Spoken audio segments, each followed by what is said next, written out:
Hello, my name is Steve Phillips. Hi, I'm Kathy Mathis. Kathy and I are both administrators at McCall's, and today we're going to discuss a very important topic: abuse, neglect, and financial exploitation. Individuals with intellectual disabilities are confronted daily with many challenges to living normal, happy, and personally rewarding lives. One group of challenges which is totally unnecessary, soul-draining, immoral, and illegal includes abuse, neglect, and financial exploitation. Research indicates that as high as 83% of the total population of individuals with disabilities has or will experience some form of abuse, neglect, or exploitation in their lifetime. Persons guilty of this mistreatment tend to not be strangers, but are generally trusted caregivers, family members, or other persons with a close relationship to the victim. It is estimated that abusers victimize as many as 70 people before they're ever caught. Abuse, neglect, and exploitation are particularly heinous because they tend to arise from a person who is accorded trust and authority but takes unfair advantage of his or her client because of access to privacy, closeness, and opportunity. As a result of the personal relationship of the abuser to the abused, through an appeal to friendship, threats and intimidation, or managed ignorance of the victim or others, only a fraction of abusive incidents are reported.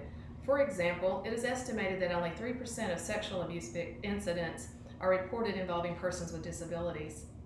Because many of our clients are not effectively able to represent themselves, it is our duty to ensure that their rights to a wholesome, peaceful, and dignified life are respected and defended.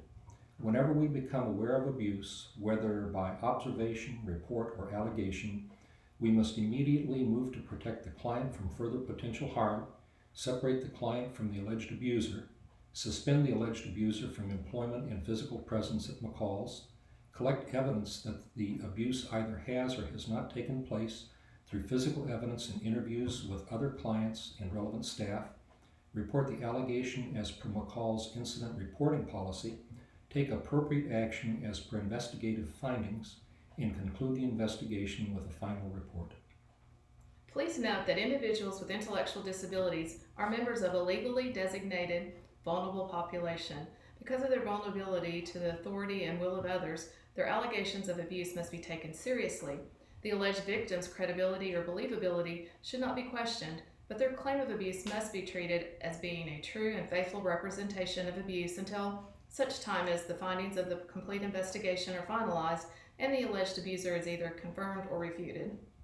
You can help reduce the incidence of abuse, neglect, and financial exploitation by becoming alert to any warning signs that we will discuss in following sections, and by immediately reporting any allegation or observed event of abuse. Remember that individuals with intellectual disabilities are more vulnerable to acts of violence, abuse, and discrimination than are persons without disabilities. Without timely and accurate reporting by you, the human tragedy of abuse and its blighting of the human condition will continue. It is important to define exactly what we're talking about in matters of abuse. Some statistics and definitions are useful in describing this problem and its elements. Incidents of reported abuse in vulnerable adult populations is as follows. Note that more than one type of abuse may be present in each report. Financial exploitation is in 52% of reports. Physical abuse, 23%. Active or passive neglect, 40%. And emotional abuse is in 40% of reports. And now some definitions. Allegation is an assertion, complaint, suspicion, or initial observation of an incident involving the conduct by any staff member or client against any client or group of clients, resulting in potential mental, physical, verbal, emotional, or sexual abuse, neglect, or financial exploitation of the affected client. All allegations of abuse must be thoroughly investigated and reported. Abuse is the hurting or injuring of a client, either physically or mentally, by maltreatment. Abuse types include physical abuse, which is the infliction of physical pain and or injury to a client. Emotional or verbal abuse includes verbal assaults, threats of maltreatment, harassment, or intimidation to compel a client to engage in any conduct from which he or she has a right to refuse. Psychological abuse is a creation of an environmental atmosphere characterized by fear, hatred, intimidation, threats, deprivation, or sexual coercion that causes psychological harm or trauma to one or more clients.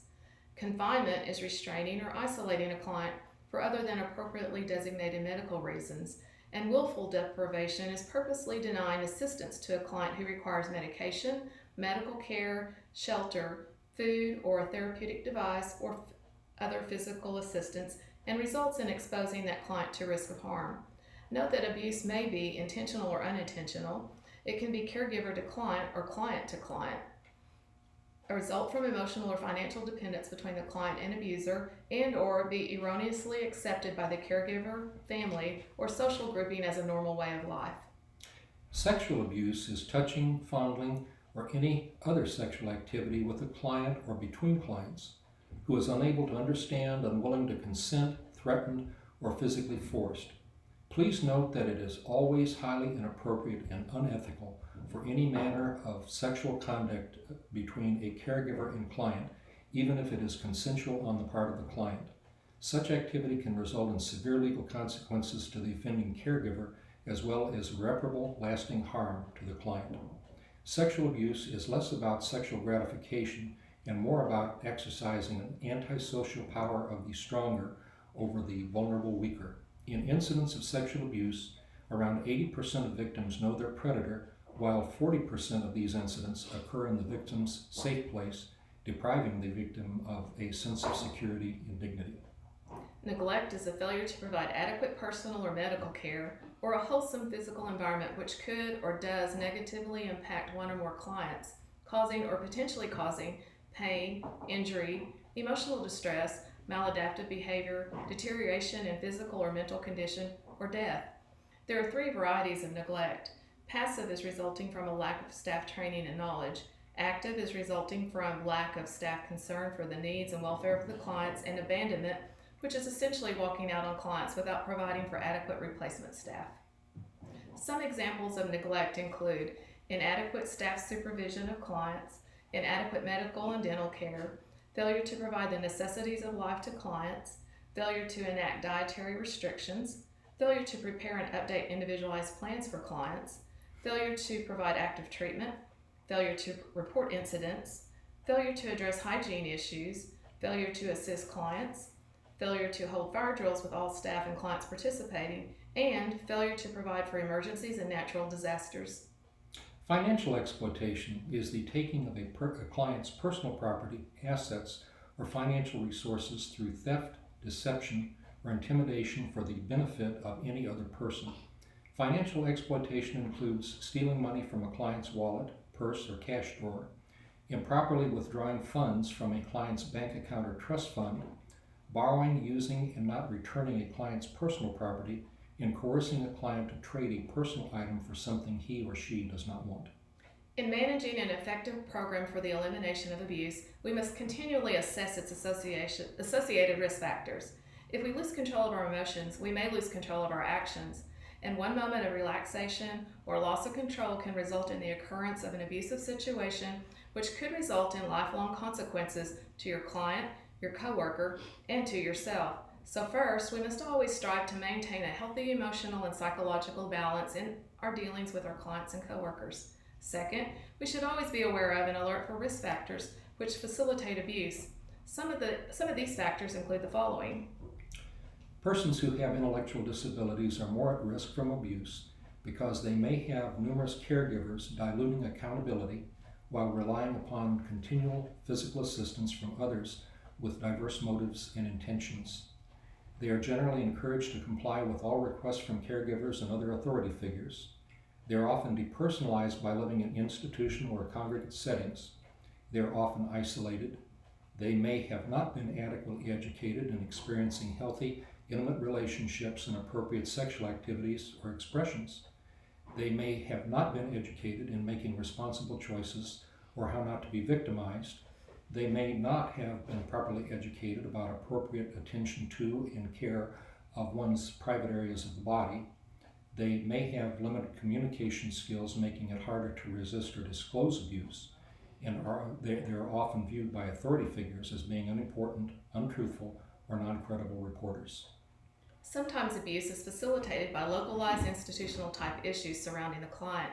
If you become aware of any of these issues during the course of your work, please discuss them with your supervisor or leave a note in our suggestion box. Environmental, home, or organizational conditions which may foster abuse include insistence of continual compliance by the client as a condition for receiving services, an organizational culture not respecting privacy, rights, and dignity for the client, a high client to staff ratio, which limits consistent supervisory observation and provides overworked or unscrupulous caregivers with an opportunity for unacceptable behavior, inadequately trained staff, a chronic shortage of trained staff, or staff with non-productive attitudes for being caregivers, an inappropriate mixing of known predatory clients with potential victims, and inconsistencies in the manner in which an organization defines and supports its mission, defines and supports its values, internal and external relationships, communications and resolutions of conflicts, designs and delivers its services,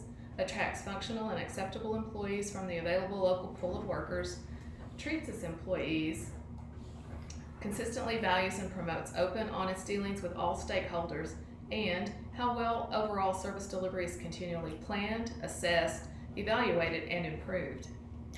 The environment can be made safer from abuse by encouraging and training the client in developing self-esteem and a sense of personal worth so that he or she recognizes any improper act as a potential incidence of abuse and feels free to report it, screening all potential caregivers before being employed, supporting regular visits by outside agencies to promote an atmosphere of openness, teaching responsible choices of how not to be victimized, teaching sex education, teaching money management and control, supporting positive, healthy partnerships and romantic alliances, promoting client rights and legitimate reasons for non-compliance, promoting client self-expression, and ensuring that staffing is adequate so that caregivers can converse with clients in an unrushed, free, and regular manner.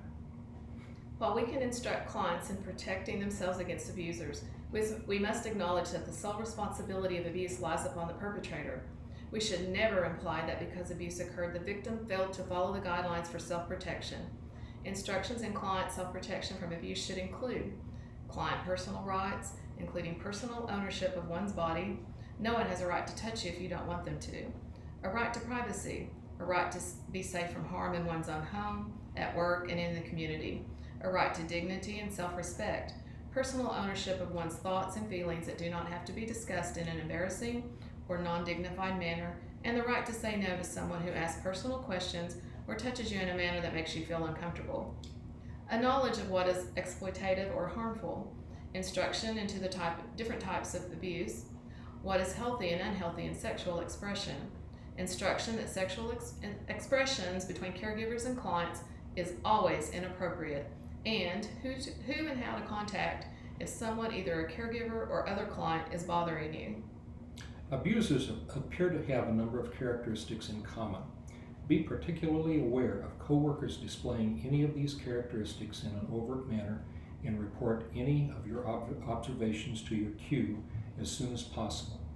This would include caregivers or clients who project indifference to clients and lack of concern for their welfare, have alcohol and or drug abuse issues, have difficulty in controlling anger, are overly jealous, have obvious emotional issues, have difficulty in dealing responsibly with others, having been abused as a child, and have financial difficulties and or poor employment records.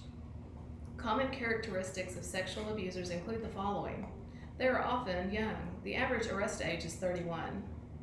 They tend to be socially isolated, generally exhibit immature behavior, have a history of childhood physical or sexual abuse, are often addicted to alcohol or drugs, seek isolated contact with clients, tend to exhibit an excessive need for situational control, tend to be verbally demean or exhibit negative attitudes towards individuals with disabilities, engage in other forms of abuse, exhibit excessive and inappropriate attention to and interest in sexual matters, and display an open hostility towards members of the opposite sex. When you have either observed or been advised that a client has been abused, you must immediately assess the client's situation and ensure that the client's safety and immediate needs are attended to. Separate the client from the allegedly offending person. If the alleged offender is a staff member, he or she should immediately be suspended from employment, escorted off McCall's property, and not permitted to return or contact any staff excepting human resources personnel or client until the situation has been finalized by management. Conduct an investigation of the alleged abuse, completely detailing in writing all interviews with the allegedly abused client, witnesses, both staff and clients, and any other relevant persons, including nurses, physicians, psychologists, social workers, PTs, OTs, etc., whose advice can either confirm or deny that abuse has taken place, and report the alleged abuse immediately to your QIDP, or if the Q is not available, the ICF manager, or if the ICF manager is not available, then your administrator, or if the administrator is not available, McCall's chief operating officer, and finally, if the operating officer is not available, then McCall's chief executive officer, the president. Note that this reporting must be conveyed to one of the above individuals as soon as the alleged abuse has been discovered, regardless of the time of day or night, and not be postponed to a following business day. Report any alleged or observed abuse to one of the following individuals immediately in this recommended order. The QIDPs include Peyton Taylor, Lila Patton, or Rachel Royal. The ICF manager is Jayla Wyatt. The administrators are Steve Phillips, Courtney Perry, and Kathy Mathis. The COO is Cindy Stone. The CEO is John Long. The administrator, Q, ICF manager, human resources director, McCall's COO, and McCall's CEO will then work together to determine whether further required action is needed. For full details of the required abuse, neglect, exploitation procedure, please refer to McCall's Policy for Abuse, Neglect, and Exploitation and the Incident Report Guidelines dated 7/1/19. Upon discovery of alleged abuse, you should immediately ensure that the affected client's safety and needs are attended to. You should reassure and comfort the client, saying something along the lines of, I believe you, I'm sorry this happened to you, how can I help you, what do you need right now to make you more comfortable, what would make you feel safer right now, is there anyone you'd like to talk to about this, may I help you call them, and also you did not deserve to be abused, you are not responsible for what happened to you, what happened to you is not right, you are not alone, we are here to help you. Make sure that the client is helped, protected, believed, and valued. Typical reasons for non-reporting abuse include the caregiver's inconsiderate self-concern, coworkers might become angry or upset, inconvenience of conducting an investigation, too much paperwork, disbelief of the client, and belief that reporting will disrupt the daily routine of the cottage. All employees should be trained in prevention and reporting abuse, neglect, and exploitation upon being hired and annually thereafter. Abuse, neglect, and financial exploitation are blights upon the lives of individuals in need whom we are sworn to protect.